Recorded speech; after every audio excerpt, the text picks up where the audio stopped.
ആരോടാ പറയേണ്ടതെന്ന് എനിക്കറിയില്ല. ഒരു 80% സ്ത്രീകൾക്കും അബ്യൂസസിലൂടെ കടന്നു പോയിട്ടുണ്ട്. At least once. യെസ്. അത് സെക്ഷൽ അബ്യൂസാണ്, ഇതൊരു പ്രശ്നമാണ്. എനിക്ക് ആകെ അറിയാവുന്നത് this is making me uncomfortable and I need to protect myself എന്നുള്ളതായിരുന്നു. ഒരു very close family member who have all the access. അങ്ങനത്തെ ഒരാളായിരുന്നു. കുറേ തലയണ ഇങ്ങനെ വെച്ചിട്ട് അതിൻ്റെ പുറത്ത് കിടന്നുറങ്ങുമായിരുന്നു. So that he doesn't see me. I was very scared and the thing is I will never forgive.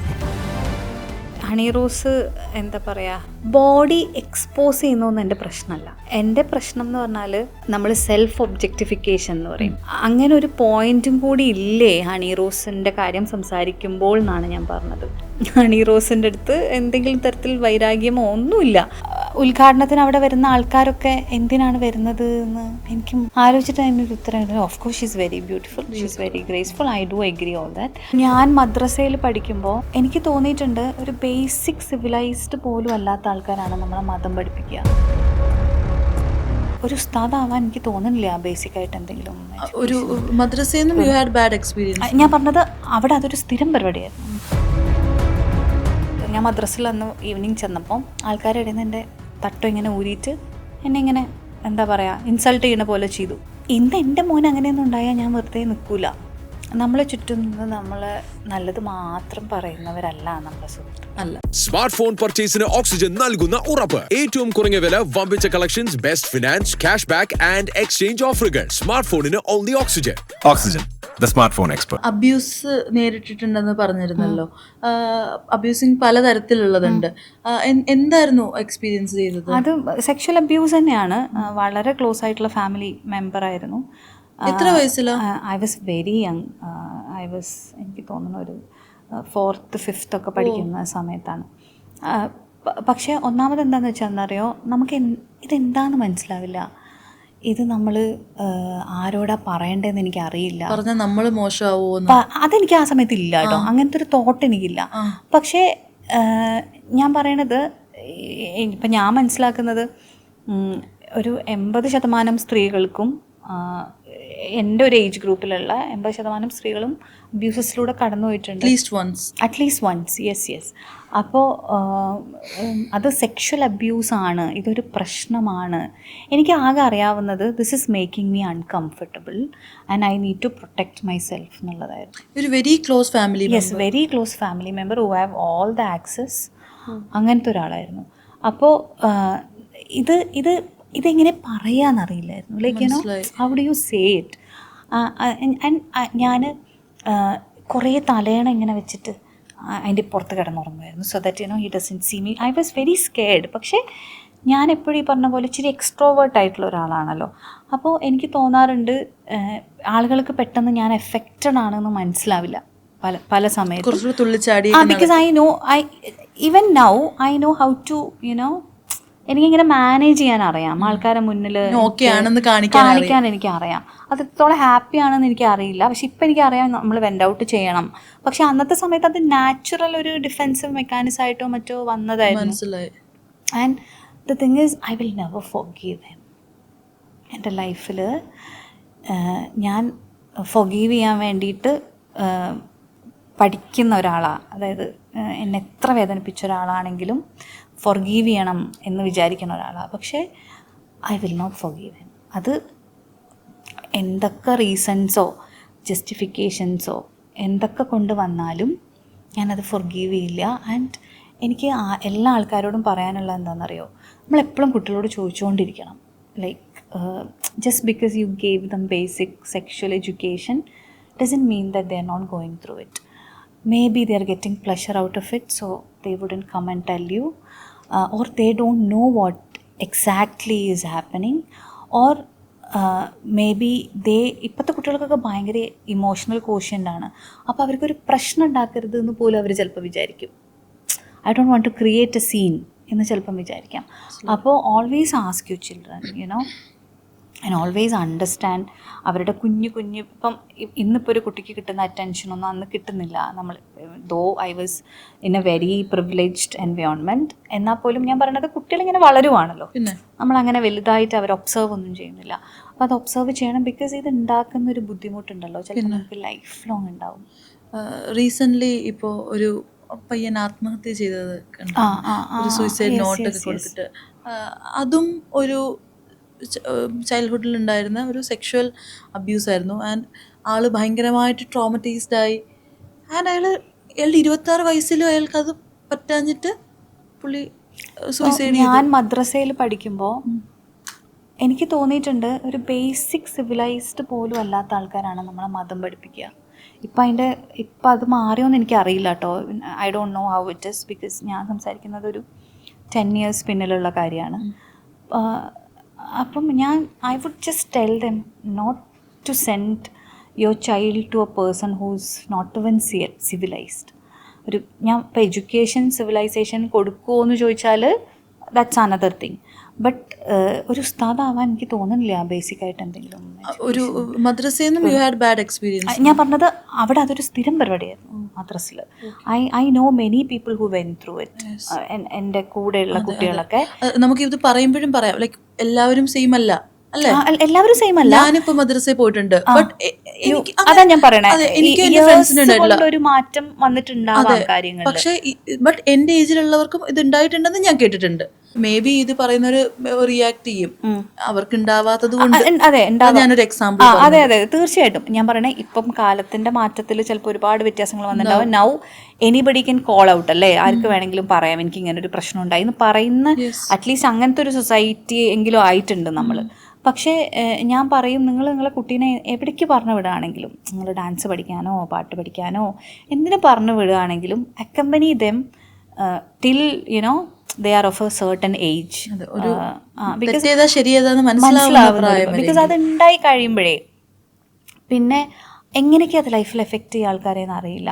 ഇപ്പം ഞാൻ വെൻഡ് ഔട്ട് സെഷൻസ് ചെയ്യുന്നതുകൊണ്ട് ഞാൻ കേട്ടിട്ടുണ്ട് ഇതുപോലത്തെ ഇഷ്യൂസ് ഈ ഇങ്ങനെ മദ്രസ റിലേറ്റഡ് ആയിട്ട് തന്നെ. അതുകൊണ്ടും കൂടിയാണ് ഞാൻ പറയുന്നത്. വളരെ കുഞ്ഞായിട്ടുള്ള കുട്ടിയാണ്. അപ്പോൾ ഞാനിത് പറയുമ്പോൾ ഇതൊരു റിലീജിയനെ പറയണതല്ല കേട്ടോ, അല്ല, ഒരു പേഴ്സണെയാണ് നമ്മൾ.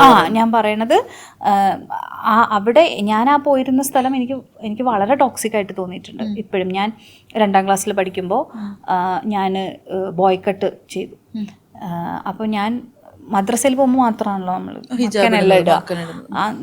സ്കൂളിൽ പോകുമ്പോൾ ഞാൻ 2ാം ക്ലാസ്സിലാണ്. അപ്പം ഞാൻ ആക്ച്വലി സ്പീക്കിംഗ് ഞാൻ സ്റ്റെപ്പ് കട്ട് അടിക്കാനാണ് പോയത്. പക്ഷേ ആ ചേച്ചിക്ക് വലിയ ധാരണ ഉണ്ടായിരുന്നില്ല. ചേച്ചി ഇത് ബോയ്ക്കട്ടാക്കി കളഞ്ഞു. എന്നിട്ട് ഞാൻ സ്കൂളിലേക്ക് പോകാൻ വേണ്ടി ഞാൻ നിൽക്കുന്ന സമയത്ത് ഐ സോ മൈ ഉസ്താദ് പാസിങ്ങിന് വണ്ടി. അപ്പം ഞാൻ തട്ടൊന്നും ഇട്ടിട്ടില്ല, ബോയ്ക്കട്ടാണ്. സ്കൂളിൽ ഞാൻ മദ്രസയിൽ അന്ന് ഈവനിങ് ചെന്നപ്പം ആൾക്കാരുടെ ഇടയിൽ നിന്ന് എൻ്റെ തട്ടം ഇങ്ങനെ ഊരിയിട്ട് എന്നെ ഇങ്ങനെ എന്താ പറയുക ഇൻസൾട്ട് ചെയ്യുന്ന പോലെ ചെയ്തു. ഇന്ന് എൻ്റെ മോൻ അങ്ങനെയൊന്നും ഉണ്ടായാൽ ഞാൻ വെറുതെ നിൽക്കില്ല. പക്ഷെ അന്ന് അതൊക്കെ ഇച്ചിരി നോർമലൈസ്ഡ് ആയിരുന്നു, മനസ്സിലായോ? അപ്പോൾ I felt that place was very toxic. അത് എനിക്ക് റിലേറ്റബിൾ ആണ്. കാരണം ഞാൻ കണ്ടിട്ടുണ്ട് പലരും സ്കൂളിൽ പോകാനൊക്കെ വെയിറ്റ് ചെയ്യുമ്പോൾ ഷോൾ ഇല്ലെങ്കിൽ ഉസ്താദ് പാസ് ചെയ്യുന്ന സമയത്ത് പാനിക് ആവുന്ന കുട്ടികളെ ഞാൻ കണ്ടിട്ടുണ്ട്. മനസ്സിലായോ? അപ്പം എനിക്കിപ്പോഴും സംശയമുണ്ട്, നിങ്ങളൊരു വളരെ യങ് ഏജിലാണോ, even if you want to നിങ്ങളുടെ കുട്ടികൾക്ക് മതം പഠിപ്പിക്കണം എന്ന് നിങ്ങൾക്ക് നിർബന്ധം ഉണ്ടെങ്കിൽ അത് ഏത് ഏജാണ് എന്നൊക്കെ ഒന്ന് റീതിങ്ക് ചെയ്താൽ നല്ലതായിരിക്കും എന്ന് എനിക്ക് തോന്നിയിട്ടുണ്ട്. Because at very young age 2 പ്രശ്നം ഉണ്ടാവും. ഒന്ന് ഭയങ്കര ടണൽ വിഷൻ ആവും അവർക്ക്, അതായത് ഇത് ശരി ഇത് തെറ്റ് എന്നുള്ള ഇത് കുറച്ചും കൂടെ എക്സ്പ്ലോർ ചെയ്യുന്ന അവർ ചെയ്യില്ല. രണ്ടാമത്തെ ഒരു പ്രശ്നം, അവർക്ക് ഈ പറയുന്നൊന്നും അറിഞ്ഞിട്ടൊന്നുമല്ല പഠിക്കുന്നേ. നമ്മൾ ഇപ്പം ഇതാണ് എന്നൊക്കെ നമ്മൾ പഠിക്കണ നമുക്ക് ബുദ്ധിയൊന്നും ഉറച്ചിട്ടില്ലല്ലോ ഒരു 5ാമത്തെ വയസ്സിൽ. സോ ഈ ആളുകളുടെ മുന്നിൽ ഇത്രയും നമ്മുടെ കൂടെ സമപ്രായത്തിലുള്ള പിള്ളേരുടെ മുന്നിൽ വെച്ചിട്ടാണ് ഈ മക്കനെയൊക്കെ ഊരിയത്. പിന്നീട് അവരെ ഫേസ് ചെയ്യണം. അപ്പോൾ അയ്യോ, 7 വയസ്സുള്ള കുഞ്ഞിൻ്റെ മനസ്സിൽ എന്തൊക്കെയായിരിക്കും പോയിട്ടുള്ളത്? അതാ ഞാൻ പറയണേ. ഇപ്പം ഞാൻ ആലോചിക്കുമ്പോൾ, പക്ഷെ ഞാൻ പറയണേ, ഞാൻ അവിടുത്തെ ഒരു ഗുഡ് സ്റ്റുഡൻ്റ് ആയിരുന്നു. I was very smart. മദ്രസിൽ പരീക്ഷയ്ക്കൊക്കെ നല്ല മാർക്ക് വാങ്ങുന്ന 7ാം ക്ലാസ് വരെ. പക്ഷെ ഒരുപാട് 1-2 നല്ല ആൾക്കാരും ഉണ്ടായിരുന്നു കേട്ടോ. I still remember his face.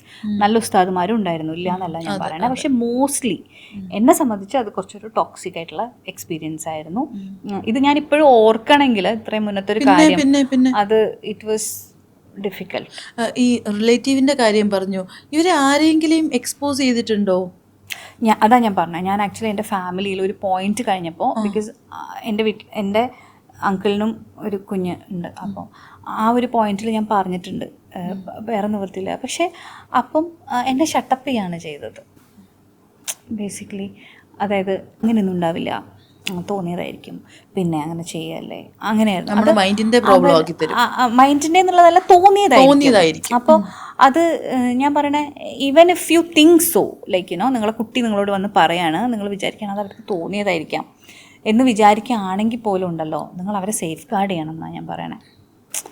അതായത് ചിലപ്പോൾ തോന്നിയതായിരിക്കാം, ബട്ട് ആ തോന്നൽ വാലിഡ് ആണല്ലോ, പിന്നെ നമ്മളെ തോട്ട്സ് വാലിഡ് ആണല്ലോ. അപ്പോൾ അത് ടേക്ക് കെയർ ചെയ്യണം എന്ന് ഞാനിപ്പോഴും പറയാം. ഇപ്പം ഞാനതാ പറയണേ, ഇപ്പം ഞാനൊക്കെ വളരെ ഒരു ബുദ്ധിമുട്ടുണ്ടായ കാര്യമാണെങ്കിൽ, ഇപ്പം റീസെൻ്റ്ലി എന്തോ പറഞ്ഞപ്പോൾ എന്നോട് വേറെ പറഞ്ഞു, ഡോണ്ട് ആസ്ക് മീ ക്വസ്റ്റ്യൻസ് എന്ന് പറഞ്ഞു, ഒരു മിസ് പറഞ്ഞു എന്ന്. മോൻ ഒരു കാര്യം ഇങ്ങനെ ക്ലാരിഫൈ ചെയ്യാൻ വേണ്ടി ചോദിച്ചപ്പോൾ ഡോണ്ട് ആസ്ക് മീ ക്വസ്റ്റ്യൻസ് ചോദിച്ചു. എക്സാക്ട്ലി ഇതാണോ പറഞ്ഞേ എന്ന് ഞാൻ ചോദിച്ചു. ഞാനത് അഡ്രസ്സ് ചെയ്യും, ബിക്കോസ് എനിക്ക് മോൻ ലൈഫിൽ ചെയ്യേണ്ട ഏക കാര്യം to talk for himself and to ask questions എന്നുള്ളതാണ്. അതിനുള്ള കോൺഫിഡൻസ് ഉണ്ടാവുക എന്നുള്ളതാണ്. അപ്പോൾ അത് ഏത് ടോണിൽ പറഞ്ഞാലും എനിക്ക് ഓക്കെ അല്ല. അവനൊരു ഡൗട്ട് വരുമ്പോൾ ആ മൂടി കെട്ടുന്നത് ശരിയല്ല. ഇപ്പൊ ചോദിക്കല്ലേ, കുറച്ച് കഴിഞ്ഞിട്ട് ചോദിച്ചു എന്ന് പറയുന്നത് ഓക്കെയാണ്, but don't ask me questions is not okay for me. അതെ. ഇപ്പോൾ നേരത്തെ പറഞ്ഞിരുന്നല്ലോ, എനിക്ക് ഇതേപോലെ അധികം ആരെയും വിഷമിപ്പിക്കാത്ത കൂട്ടത്തിലും അങ്ങനെ നോ പറയാത്ത കൂട്ടത്തിലും വളരെ ഇമോഷണൽ ആയിട്ടുള്ള ഒരാളായിരുന്നു എന്ന് പറഞ്ഞു.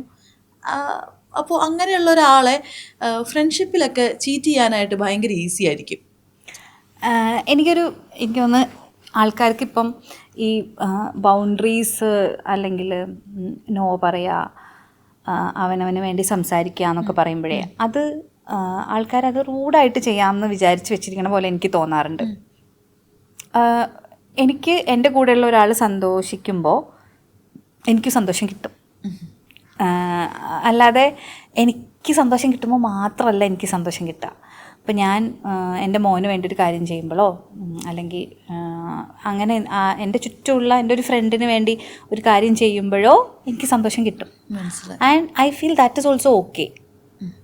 ഇറ്റ് ഈസ് നോട്ട് അത്. പക്ഷേ എനിക്ക് ബുദ്ധിമുട്ടുള്ളൊരു കാര്യം ഞാൻ അവർക്ക് ചെയ്തിട്ട് അവരെ സന്തോഷിപ്പിക്കേണ്ട എന്നുള്ളതാണ് പോയിന്റ്. അല്ലാണ്ട് it doesn't have to be always me. എന്നെപ്പറ്റി മാത്രമാവണം എല്ലാം എന്ന് ഞാൻ വിചാരിക്കണില്ല.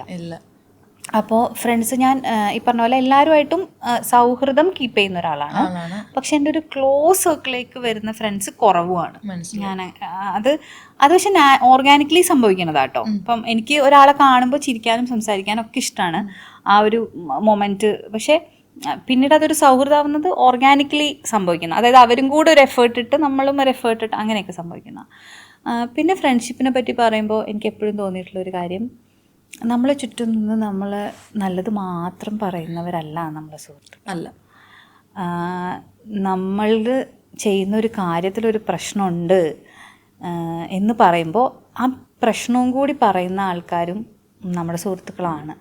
അപ്പോൾ ഞാൻ ഇത് നീ ചെയ്യുന്നത് ശരിയല്ല കേട്ടോ എന്ന് പറയുന്നത് ഇത് ശരിയാണ്. അത് ആ ആൾക്കാരും നല്ല ആൾക്കാർ തന്നെയാണ്. പിന്നെ ചില ആൾക്കാർ സെലക്റ്റീവായിട്ട് നമ്മളോട് പറയുമ്പോൾ നീ എൻ്റെ ഭയങ്കര നല്ല സുഹൃത്താണെന്ന് പറയും. പക്ഷെ വളരെ ഇമ്പോർട്ടൻ്റ് ആയിട്ടുള്ളൊരു കാര്യം അവർ ചിലപ്പോൾ അവരുടെ ലൈഫിൻ്റെ വളരെ ഇമ്പോർട്ടൻ്റ് ആയിട്ടുള്ളൊരു കാര്യം ചിലപ്പോൾ നമ്മളെടുത്ത് അവർ ഡിസ്ക്ലോസ് ചെയ്തിട്ടുണ്ടാവില്ല. അപ്പോൾ ചിലപ്പോൾ നമുക്കതിലൊരു സേ ഉണ്ടാവില്ല. പക്ഷെ നമുക്ക് കാണുമ്പോൾ ചിലപ്പോൾ ചില കാര്യങ്ങൾ മനസ്സിലാവും. അയ്യോ ഇതിങ്ങനെയാണെന്ന് തോന്നുന്നല്ലോ. അപ്പം നമുക്ക് ചിലപ്പോൾ അതിലൊരു അഭിപ്രായം ഉണ്ടാവും. നമ്മളെടുത്ത് അവർ കമ്മ്യൂണിക്കേറ്റ് ചെയ്താലേ നമുക്ക് നമ്മുടെ അഭിപ്രായം പറയാൻ പറ്റുള്ളൂ. ഇത് ശരിയാണോ, ഇതിൽ പ്രശ്നമുണ്ടോ, നീ ഒന്നും കൂടെ റീതിങ്ക് ചെയ്യുമോ, നീ ഒരുപാട് തവണ ഇങ്ങനത്തെ കുഴിയിൽ വീണിട്ടുള്ള ആളാണ്, സോ തിങ്ക് 10 times നമുക്ക് പറയണമെങ്കിൽ നമ്മളെടുത്ത് ഇത് പറഞ്ഞിട്ടുണ്ട്, കമ്മ്യൂണിക്കേറ്റ് ചെയ്തിട്ടുണ്ടാവണം. ഇങ്ങനെയാണ് കേട്ടോ, ഇതെങ്ങനെയാണ് എന്ന് പറഞ്ഞിട്ടുണ്ടാവണം നമ്മളെടുത്ത്. അപ്പോൾ അങ്ങനെ അല്ലാത്ത സാഹചര്യങ്ങളിൽ കൂടെയൊക്കെ ഞാൻ പോയിട്ടുണ്ട്. ബിക്കോസ് ഞാൻ എപ്പോഴും എൻ്റെ ഒപ്പീനിയൻ പറയും എന്നല്ലാതെ എനിക്ക് ഡിസഗ്രി ചെയ്തുകൊണ്ടും കോഎക്സിസ്റ്റ് ചെയ്യാൻ പറ്റും. അതായത് ഇപ്പോൾ വലിയ എക്സാമ്പിൾ ഞാനും ഹസ്ബൻഡുമാണ്. ഞങ്ങളുടെ ലൈക്സും ഡിസ്ലൈക്സും നോക്കുവാണെങ്കിൽ ഡിസ്ലൈക്സ് ആണോ കൂടുതൽ? ഞങ്ങൾക്ക് ഒരേ അഭിപ്രായമുള്ള കാര്യങ്ങൾ വളരെ കുറവാണ്. ചിലപ്പോൾ സിനിമയൊക്കെ കണ്ടിട്ട് ഞങ്ങൾ ചിലപ്പോൾ രണ്ടുപേർക്കും ഇഷ്ടപ്പെടുന്ന സിനിമ അങ്ങനെ ഉണ്ടാവാറുണ്ട്. പിന്നെ രണ്ടുപേരും അത്യാവശ്യം സോഷ്യൽ ആയിട്ടുള്ള ആൾക്കാർ, അങ്ങനെ വളരെ കുറവ് ആയിട്ടുള്ള കാര്യങ്ങളെ കോമൺ ഇത് വളരെ കുറവാണ്. പക്ഷേ ഞാൻ വിചാരിക്കുന്നത് ഡിസഗ്രി ചെയ്താലും നമുക്ക് കോഎക്സിസ്റ്റ് ചെയ്യാൻ പറ്റണം. അത് ഫ്രണ്ട്സിനും പറ്റണം. It is not necessary that they like your friends will agree to everything what you say. ചിലപ്പോൾ കണക്ട് ചെയ്ത ഒരൊറ്റ പോയിന്റിലായിരിക്കും നമുക്ക് കണക്ഷൻ ഉണ്ടാവുക. ബാക്കി കാര്യങ്ങളൊക്കെ ചിലപ്പോൾ നമ്മുടെ വ്യത്യാസമായിരിക്കും. അപ്പോൾ അഭിപ്രായങ്ങൾ നമ്മൾ അങ്ങോട്ടും ഇങ്ങോട്ടും പറഞ്ഞു, അതിലൊരു ഡിസഗ്രിമെന്റ് ഉണ്ടായാലും കോഎക്സിസ്റ്റ് ചെയ്യാൻ പറ്റണം. കട്ട് ചെയ്ത് പോകുന്നത് എനിക്ക് ഭയങ്കര വിയേർഡാണ്. ഞാൻ അങ്ങനെ ചെയ്യാറില്ല. പക്ഷെ ഒരാൾ കട്ട് ചെയ്ത് പോയാൽ ഞാൻ പിന്നാലെ പോകാറുമില്ല. ഒരു തവണ ചീറ്റ് ചെയ്തിട്ട് പോയൊരു ഫ്രണ്ട് പിന്നീട് വന്നിട്ട് സോറി, ഇനി ഞാനത് എൻ്റെ ഭാഗത്തുനിന്ന് ഉണ്ടാവില്ല എന്ന് പറഞ്ഞു കഴിഞ്ഞാൽ വീണ്ടും അയാളായിട്ട് ഒരു പഴയ ഫ്രണ്ട്ഷിപ്പ് ഉണ്ടാക്കാൻ പറ്റുമോ? പഴയ ഫ്രണ്ട്ഷിപ്പ് ഉണ്ടാക്കാൻ പറ്റുമോ എന്നുള്ളത് സംശയമാണ്. അത് ഇപ്പൊ നാച്ചുറലി തന്നെ ഇപ്പൊ കട്ട് ഓഫ് ചെയ്താലും ഞാൻ ഫോർഗീവ് ഒക്കെ ചെയ്യും. എനിക്ക് അങ്ങനെ ദേഷ്യം അങ്ങനെ ഹോൾഡ് ചെയ്ത് വെക്കാം. പക്ഷെ നമുക്കിപ്പോൾ അതൊരു പാറ്റേൺ ആണെന്ന് തോന്നാന്ന് വെക്കൂ. അതായത് this is what he or she was doing through out എന്ന് തോന്നുകയാണെങ്കിൽ ചിലപ്പം ഞാൻ പിന്നെ അത് എവിടെ വെക്കണം ആ ഫ്രണ്ട്ഷിപ്പ് എന്ന് ചിലപ്പം ഞാൻ ആലോചിക്കും. പക്ഷെ ഇതൊക്കെ പറയുമ്പോൾ ഞാൻ ഭയങ്കര ബോൾഡായിട്ട് എല്ലാവരും ഇങ്ങനെ വെക്കേണ്ട സ്ഥലത്ത് അങ്ങനെയൊന്നും അല്ല കേട്ടോ. ഞാൻ പട്ടിയെപ്പോലെ ഇരുന്ന് മോങ്ങുകയും കരയുകയും അയ്യോ അവരെന്തിനാ എന്നോട് അത് ചെയ്തത്, ഞാൻ അത്രയും അതൊക്കെ പറയുന്ന ആൾ തന്നെയാണ്. പക്ഷെ കുറേ തവണയൊക്കെ ഇങ്ങനെ ആകുമ്പോൾ നമ്മൾ ഓക്കെ ഇങ്ങനെയാണ് ഞാൻ മനസ്സിലാക്കിയത് പറയുന്നതാണ്. എല്ലാവരും ഇങ്ങനെ ഭയങ്കര തെളിവായിട്ടുള്ള മനുഷ്യനാണല്ലോ, ഇവർക്ക് തെറ്റൊന്നും സംഭവിക്കുക അതൊന്നല്ല. ഇഷ്ടംപോലെ തവണ തെറ്റ് പറ്റുകയും വീഴുകയും കിടന്ന് കരയുകയും അവിടുന്ന് എണീറ്റ് വരെ പകുതി പൊങ്ങുമ്പോഴേക്ക് വീണ്ടും അടിച്ചിടുകയും ഒക്കെ ചെയ്തിട്ടുള്ളതാണ്. ഈ ഫ്രണ്ട്ഷിപ്പിലെ ചീറ്റിംഗ് എന്ന് പറയുമ്പോഴത്തേക്ക് എനിക്കൊന്ന് കൂടുതൽ പേർക്കും പെട്ടെന്ന് റിലേറ്റബിൾ ആവുന്നത്, നമ്മൾ നമ്മുടെ ഒരു ഫ്രണ്ടിനെ നമ്മുടെ വേറൊരു ഫ്രണ്ടിനെ പരിചയപ്പെടുത്തും. ഈ രണ്ട് ഫ്രണ്ട്സ് തമ്മിൽ ഒരു പരിചയവും കാണില്ല. പിന്നീട് ഇവര് ഭയങ്കര ഫ്രണ്ട്സായിട്ട് നമ്മളെ പല കാര്യങ്ങളിൽ നിന്നും മാറ്റി നിർത്തുന്ന ഒരു സിറ്റുവേഷൻ ഉണ്ട്. അത്തരം സിറ്റുവേഷൻ എപ്പോഴെങ്കിലും ഉണ്ടായിട്ടുണ്ടോ? ഇല്ല, ഞാൻ അങ്ങനത്തെ ഒരു സിറ്റുവേഷനിൽ കൂടെ ഗോ ത്രൂ ചെയ്തിട്ടില്ല. But I can totally relate to it. ഞാൻ പറഞ്ഞ വെൻഡ് ഔട്ട് സെഷൻസ് ചെയ്യാറുണ്ട്. അപ്പൊ പൊതുവെ ഒരു ടീനേജ് അല്ലെങ്കിൽ ഒരു ഏർലി 20s ആൾക്കാർ വരുമ്പോൾ ഇങ്ങനത്തെ സ്റ്റോറീസ് അവരുടെ അടുത്ത് നിന്ന് എപ്പോഴും വരാറുണ്ട്. അത് എനിക്ക് പേഴ്സണലി തോന്നുന്നത് എന്താണെന്നറിയോ, നമ്മൾ ഏത് റിലേഷൻഷിപ്പും ഒന്നാമത് ഏത് റിലേഷൻഷിപ്പിലും നമ്മൾ എഫേർട്ട് ഇടണം, ഒരു കാര്യം. രണ്ടാമത്തെ കാര്യം എന്താണെന്ന് വെച്ചാൽ കുറച്ച് ലെറ്റ് ഗോ ചെയ്യണം. പിന്നെ ഭയങ്കര ടൈറ്റായിട്ട് ഹോൾഡ് ചെയ്യാണ്ട് ഒന്ന് വിട്ടു നോക്കിയാലും ചിലപ്പോൾ ആ ഡോറ് വരെ പോയിട്ട് തിരിച്ചു വരും, ചിലപ്പോൾ ആ റോഡ് വരെ പോയിട്ട് തിരിച്ചു വരും, ചിലപ്പോൾ പാലാരിവട്ടം വരെ പോയിട്ട് തിരിച്ചു വരും, ചിലപ്പോൾ വരില്ല. ബട്ട് ഞാൻ പറഞ്ഞ ലെറ്റ് ഇറ്റ് ബി. എനിവേ നമുക്ക് ആരെയും എന്താ പറയുക നമ്മുടേതാക്കി ഓൺ ചെയ്ത് വെക്കാനൊന്നും പറ്റില്ലല്ലോ. നമ്മളെ ആവശ്യമുള്ള ഒരാളാണെങ്കിൽ വന്നിരിക്കും, നമ്മളുടെ റിലേഷൻ വാല്യൂ ചെയ്യുന്ന ആൾക്കാരാണെങ്കിൽ തിരിച്ച്. അതെ. അപ്പോൾ ആ ടോപ്പിക്സ് ഒക്കെ അവിടെ നിൽക്കട്ടെ. ഇപ്പോൾ റീസെൻ്റ്ലി ഞാൻ പ്രൊഫൈൽ ചെക്ക് ചെയ്ത സമയത്തും അല്ലാതെ എനിക്ക് വന്നിരുന്നു, ഫീഡിൽ വന്നിരുന്നു ഫാഷൻ സോൺ മാഗസിന് വേണ്ടിയിട്ട് ചെയ്ത ഫോട്ടോ. ഞാൻ നോക്കിയപ്പോഴത്തേക്ക് ഭയങ്കര ഭംഗിയുള്ളൊരു ഫോട്ടോ, ഇന്റർനാഷണൽ അല്ലേ, ഇന്റർനാഷണൽ മാഗസിൻ അല്ല, ആ ഒരു പലരും ആണോ എന്നൊക്കെ ചോദിച്ചിട്ടുണ്ടായിരുന്നു. അപ്പോൾ ബട്ട് സ്റ്റിൽ അതിലും കമന്റ്സ് വരുന്നുണ്ട്. ഹണി റോസിനെ എന്താ അന്നൊരു കമന്റ് പറയുന്നുണ്ട്, ഒരു പോസ്റ്റ് ഇട്ടിട്ടുണ്ടായിരുന്നല്ലോ, അങ്ങനെ പറയാനായിട്ട് എന്താണ് യോഗ്യത? അപ്പം ശരിക്കും വാട്ട് ഈസ് ദ എക്സ്പ്ലനേഷൻ? ഇത് രണ്ടും തമ്മിലുള്ള ഡിഫറൻസ് എന്താണെന്ന് അവർക്ക് പറഞ്ഞു കൊടുക്കണ്ടേ? അതിൽ ആദ്യം പറയുന്നത് ഹണി റോസ് എന്താ പറയാ എന്നെ കുറിച്ച് ഞാൻ പറയുന്നതിൻ്റെ മുന്നേ തന്നെ ഞാൻ ആക്ച്വലി അതായത് ബോഡി എക്സ്പോസ് ചെയ്യുന്നതൊന്നും എൻ്റെ പ്രശ്നമല്ല. എൻ്റെ പ്രശ്നം എന്ന് പറഞ്ഞാൽ നമ്മൾ സെൽഫ് ഒബ്ജക്റ്റിഫിക്കേഷൻ എന്ന് പറയും. അങ്ങനെ ഒരു പോയിന്റും കൂടി ഇല്ലേ ഹണി റോസിൻ്റെ കാര്യം സംസാരിക്കുമ്പോൾ എന്നാണ് ഞാൻ പറഞ്ഞത്. I truly respect Har. എനിക്ക് പുള്ളിക്കാരിയുടെ ഞാൻ പറഞ്ഞ ഇപ്പോൾ സ്ട്രഗ്ലിംഗ് ആണെന്നല്ല, പക്ഷേ എനിക്ക് ആ സ്ട്രഗിൾ മനസ്സിലാവും. സിനിമയിൽ നിൽക്കുന്ന ഏതൊരാൾക്കും കണ്ടിന്യൂസ് ആയിട്ട് വർക്ക് ഉണ്ടാവുക, സസ്റ്റെയിൻ ചെയ്യുക എന്നൊക്കെ പറയുന്ന ഒരു സ്ട്രഗിളാണ്. I truly understand what she's doing എന്നല്ല, like what she went through എന്ന് എനിക്ക് മനസ്സിലാവും. അപ്പോൾ എനിക്കൊരു വൈരാഗ്യമില്ല ഹണി റോസിൻ്റെ അടുത്ത്, എന്തെങ്കിലും തരത്തിൽ വൈരാഗ്യമോ ഒന്നുമില്ല. ഞാൻ പറഞ്ഞത് ഹണി റോസ് ആ പറഞ്ഞ അന്ന് ഉണ്ടായിരുന്ന ഒരു അലിഗേഷൻ ഉണ്ടല്ലോ, അത് 100% ശരിയായിരിക്കും, അത് ചെക്ക് ചെയ്യേണ്ടത് തന്നെയാണ്, അത് വാലിഡുമാണ്. അതേസമയത്ത് ഇതിന് ഇങ്ങനെ ഒരു സൈഡ് ഇല്ലേ എന്നാണ് ഞാൻ ചോദിച്ചത്. അതായത് ഇതിലൊരു സെൽഫ് ഒബ്ജക്റ്റിഫൈ ചെയ്യുന്നില്ലേ, അത് ഞാൻ അറിയാതെ ആയിപ്പോന്നാണ് എന്നൊക്കെ പറയുന്നത്. അല്ലെങ്കിൽ എന്നെ ആൾക്കാർ ജസ്റ്റ് വിളിക്കുന്നു, ഞാൻ ഉദ്ഘാടനം ചെയ്യുന്നു, അത്രയ്ക്ക് ഇന്നസെൻ്റ് ആണ് ആ കാര്യം എന്ന് എനിക്ക് പേഴ്സണലി തോന്നിയില്ല. അപ്പം അങ്ങനെ തോന്നുന്നുണ്ടോ എന്നാണ് ഞാൻ ചോദിക്കുന്നത്. അല്ലാതെ എന്താ പറയുക, അതൊരു എന്താ പറയുക ഒരാൾക്ക് എഗെയിൻസ്റ്റ് ആയിട്ട് എന്നല്ല, ഇതിൽ സദാചാരമൊന്നും അല്ല ഇതിൽ. ബിക്കോസ് അതിന് മുന്നേ ഞാൻ ഇപ്പം ഈ പറയുന്നതാണ് പ്രശ്നമെങ്കിൽ ഞാനൊരു സ്വിം സൂട്ട് ഇട്ടിട്ടുള്ള ഫോട്ടോഷൂട്ട് ഞാൻ അതിന് മുന്നേ ചെയ്തിട്ടുണ്ട്. And let me tell you this, I respect people who use there body for their art.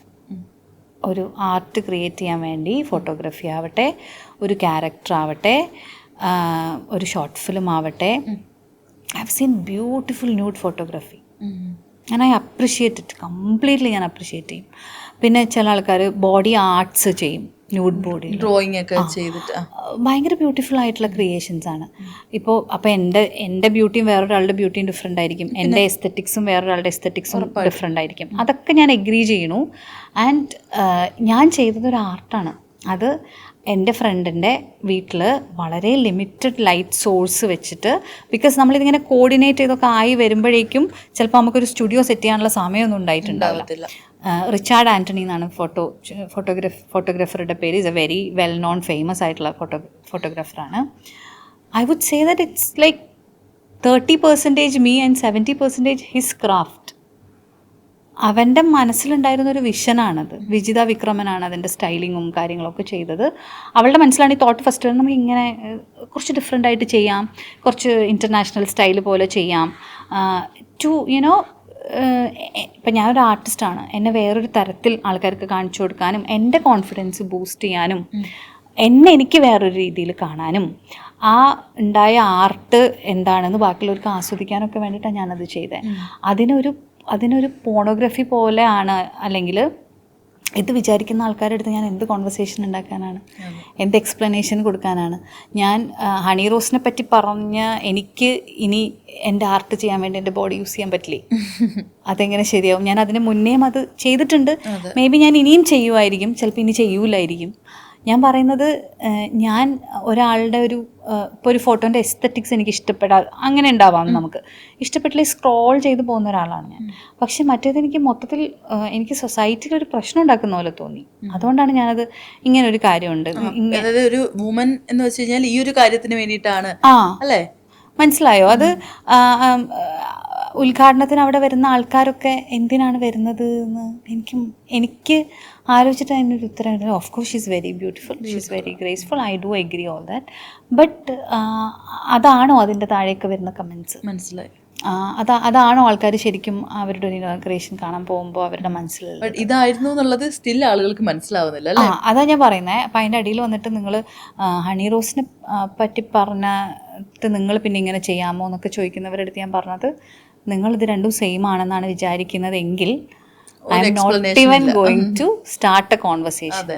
അതാണ് എനിക്ക് അങ്ങനത്തെ ആൾക്കാരോടൊക്കെ പറയാനുള്ളത്. ഇപ്പം ഞാൻ പറഞ്ഞ എൻ്റെ ഫാമിലിയിലൊന്നും ആൾക്കാർക്ക് ഇത് മനസ്സിലാവാത്ത, എൻ്റെ വളരെ ക്ലോസ്, ഇപ്പം എൻ്റെ ഹസ്ബൻഡിന് ഇത് കംപ്ലീറ്റ്ലി മനസ്സിലായിട്ടില്ല എന്താ പരിപാടിയും. പക്ഷേ എൻ്റെ ഹസ്ബൻഡ് അമ്മയ്ക്ക് മനസ്സിലായിട്ടില്ല. ഷീസ് ലൈക്ക് എന്താ ആയി. ഞാൻ പറയണതേ, എല്ലാവരും എല്ലാ കാര്യവും മനസ്സിലാക്കാൻ നമുക്ക് പറ്റില്ല, എല്ലാവർക്കും എല്ലാ കാര്യവും മനസ്സിലാവില്ല. നമുക്ക് ശരിയെന്ന് ഉറപ്പുണ്ടോ എന്നുള്ളതാണ് ചോദ്യം. I am like 100% sure about what I did. Yes. And ഞാൻ ആരെയും എൻ്റെ ആർട്ടിനെ ക്വസ്റ്റ്യൻ ചെയ്യാൻ സമ്മതിക്കില്ല. Because that is the only thing I have.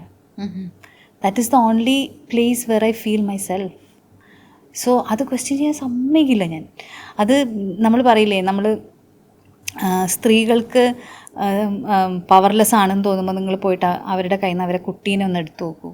അവരുടെ നഖവും അവരുടെ കണ്ണും മൂക്കും ഒക്കെ വെച്ച് അവർ നിങ്ങളെ തിരിച്ച് പ്രതിരോധിക്കുന്നത് കാണാമെന്ന്. അതേപോലെയാണ് എൻ്റെ ആർട്ട്. അത് ഞാൻ ആരെയും ക്വസ്റ്റ്യൻ ചെയ്യാൻ വിടില്ല. നിങ്ങൾക്ക് വരാം, നിങ്ങൾക്ക് അഭിപ്രായം പറയാം. Because it's their own A public platform. നിങ്ങൾക്ക് കമൻറ്റ് ചെയ്യാം. ആ കമൻറ്റിൽ എനിക്കിഷ്ടപ്പെടാത്ത ലാംഗ്വേജ് ഉണ്ടെങ്കിൽ ഞാൻ ചിലപ്പം റിയാക്ട് ചെയ്യല്ല. I would just tell them like please mind your language. Because it's like my home. You cannot നിങ്ങൾക്ക് വന്നിട്ട് ഇങ്ങനെ ചവറെറിയാൻ പറ്റില്ല. ആ ഒരു സ്പേസ് ആ അതേ സമയത്ത് വേറെ പേജസ് ഒക്കെ എൻ്റെ അനുവാദമൊക്കെ ഇല്ലാതെ ഇത് പോസ്റ്റ് ചെയ്യുക അങ്ങനെയൊക്കെ ചെയ്യാറുണ്ട്. അങ്ങനെ ചെയ്യുമ്പോൾ അതിൻ്റെ താഴെ അത് ചെയ്യുന്നതേ ഒന്നാമത്തെ റോങ് പരിപാടിയാണ്. പിന്നെ അതിൻ്റെ താഴെ വരുന്ന കമൻസ് ഒന്നും ഞാൻ മൈൻഡ് ചെയ്യാറില്ല.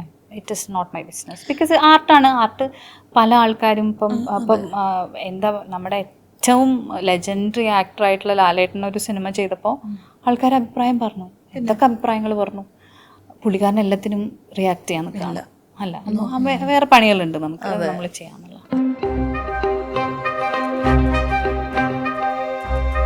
തുണി അഴിച്ച് തുടങ്ങിയല്ലേ, അവസരം കുറഞ്ഞു അല്ലേ, പണിയൊന്നും ഇല്ല അല്ലേ, ഇതേതായി സാധനം, ഇതൊക്കെ സ്ഥിരം വരുന്നത്.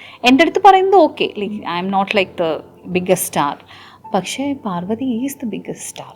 സ്മാർട്ട് ഫോൺ പർച്ചേസിന് ഓക്സിജൻ നൽകുന്ന ഉറപ്പ്. ഏറ്റവും കുറഞ്ഞ വില, വമ്പിച്ച collections, best finance, cash back and exchange ഓഫറുകൾ. സ്മാർട്ട് ഫോണിന് only Oxygen. Oxygen, the smartphone expert.